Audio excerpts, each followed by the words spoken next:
do for you? Customer service sent me over to talk to you to give this to you. If you take a look at it, I don't know what's the matter with it. It was working, and now it's not working, so I'd appreciate if you, take a look at it. I'd like to get an exchange for it if I could. An exchange? Yes, sir. Well, do you have... Well, I guess I'd better take a look Why at don't it you here. take a look at it? Yeah. That's right, thank you. If there is one memory that has been burned into my mind from childhood, it would be this right here. Yes, the infamous Nintendo blinking red light of death.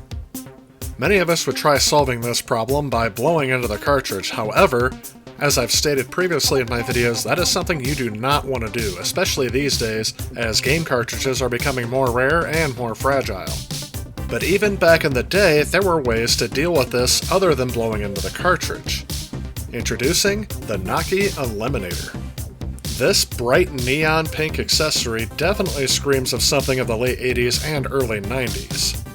When you initially bought this kit, it would also come with a set of brushes which you could reuse to clean the cartridges. However, as with many things from my early childhood, those have been long since lost. But taking a look at this, you can see that it specifically says that it will stop flashing screens that occur with the blinking red light. There are many issues that can cause this, but the most common is built-up dust on the pin connectors of the cartridge and built-up dust on the pin connectors inside of the console. What products like this one offered was an easy way to clean the pins inside of the console. It was actually fairly easy for people to clean the pin connectors on their cartridge simply by using Q-tips and some basic off-the-shelf rubbing alcohol. I will note that you do not want to use water, and you don't want to use alcohol stronger than standard off-the-shelf isopropyl alcohol, as you don't want to damage the pins of the cartridge. To prevent people from choosing the wrong style of cleaning solution, many of these kits came with a cleaning solution included.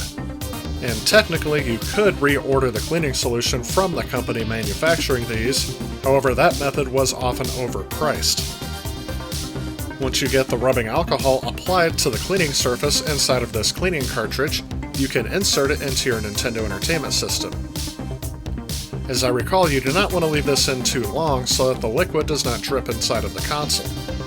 You can insert it a few times and see if any dust comes off.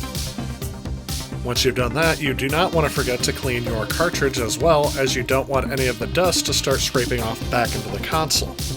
This whole process may seem a bit tedious and may seem unbelievable that so many people bought this console even though it would have this issue all throughout its lifetime. But keeping in mind the context of the 1980s, where most consumer electronic equipment required some sort of cleaning maintenance regularly, such as record players needing styluses replaced and vinyl records could even be cleaned, and this requirement was seen as no different as VCRs, which the Nintendo was designed to mimic, also required regular cleaning with a special cleaning accessory. And the practice of selling cleaning products for your console continues in one form or another till this day. One last thing to note is that the Nintendo was actually designed with a mechanical flaw to make it seem more like a VCR rather than a game console. And unfortunately, all Nintendo consoles will give you the red light of death despite how clean the contacts are due to improper contact of the pins over time. One of my earliest videos on this channel shows how to overcome this issue, and I explain the process of fixing this issue in greater detail. Nintendo themselves did have a cleaning product of their own, however for me this off-brand third-party one will always be more nostalgic due to it being one that I remember from my childhood. And I must say I always found this a better alternative to blowing into a cartridge.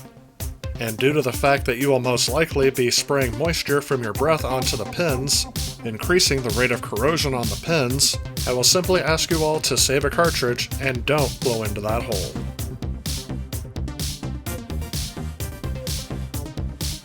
If you like this video and you'd like to help out with future projects on this channel, please consider supporting me on Patreon. Also, if you enjoy the content of this channel, please remember to click on this subscribe button. Again, I want to thank you so much for watching. I'll see you next time.